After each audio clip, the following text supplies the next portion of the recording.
Hey, it's Jennifer. Thanks for stopping by for this week's episode of Delaware County's Hidden History. This segment is a little bit of a mystery. Back in March of 2016, I stopped out by Mount Pleasant Church Cemetery, which is over north of Selma, to take some pictures. And as I was doing so, I ran across some human remains. Now, before I called the sheriff's department, I realized that they were really old. They weren't anything, crime related.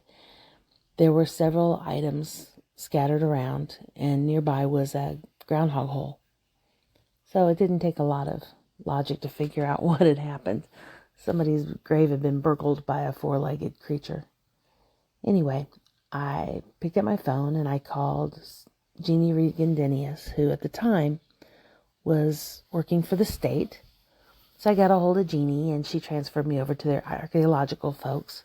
And I spoke to a lady there, and she asked me questions from a basic questionnaire about what I had found. And I went on to send her the GPS coordinates and a little map of where these remains were in relationship to the rest of the cemetery. And the bones were eventually collected and I believe turned over to Ball State, which I would have much rather preferred them be reinterred, but, not my call.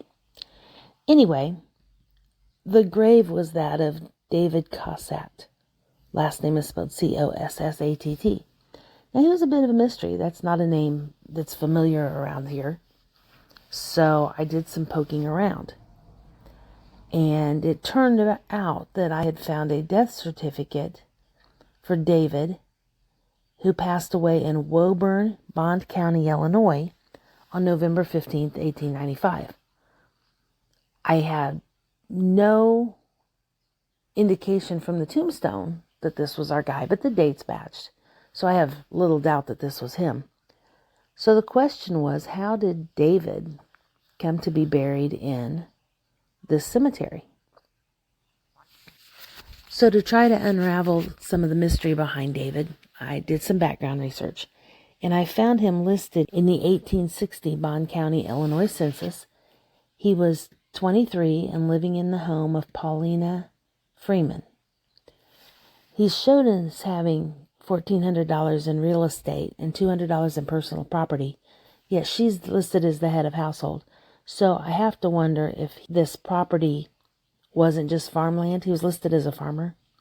If it were just farmland and he was living with her in her home, and maybe the personal property may have been possibly some sort of farm equipment. But that wasn't really very helpful in going back much farther. On November 22nd, 1860, in Bond County, he married Mary Elizabeth Glenn, the daughter of Robert Glenn.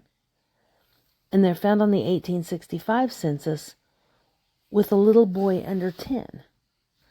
Now, as we go on through time, there's no other indication that they ever had a child. So I'm kind of interested in who this little boy was, if he wasn't theirs. In the 1870 census, the couple is listed still in Bond County. He is again a farmer. He's got $6,700 in real estate, $800 in personal estate. So they're doing okay. He's 32, Mary's 28. Then by 1880, the couple were living in Zion, Bond County. He's still farming. And for some unknown reason, he had been sick. The criteria to be listed as sick in the 1880 census was if a person on the day of the enumerator's visit was sick or temporarily disabled, so as to be unable to attend to ordinary business or duties. If so, what is the sickness or disability? In this case, they just said he was sick, so it must have been something pretty casual. Anyway, he's still farming, and this gives us the information that he was born in Ohio, his father was born in Kentucky, and his mother was born in Maryland. May at some point lead to some insight as to who his parents were.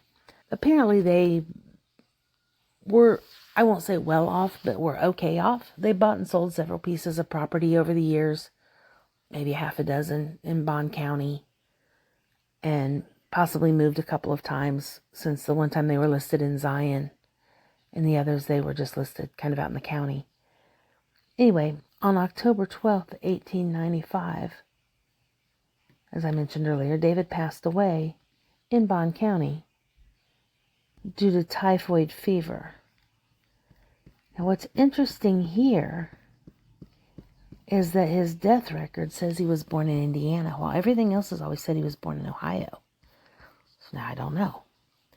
But the death record lists him as being sick for 7 days, and that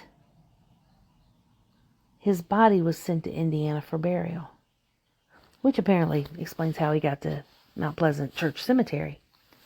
But my bigger question is why? I haven't found any connection to him to anyone in Delaware County. I even followed up on the Paulina Freeman, thinking maybe that was his mother that had, remarried at some point in time, but that went exactly nowhere. To kind of add another layer to the story, Mary, his widow, remained in Bond County, and then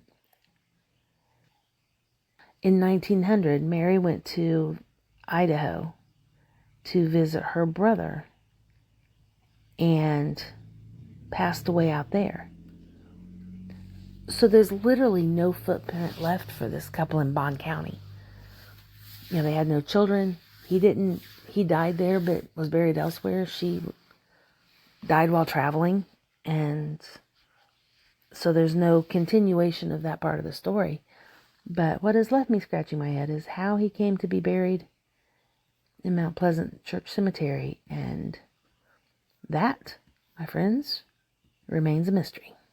I appreciate everybody stopping by for this week's episode of Delaware County's Hidden History. See you soon.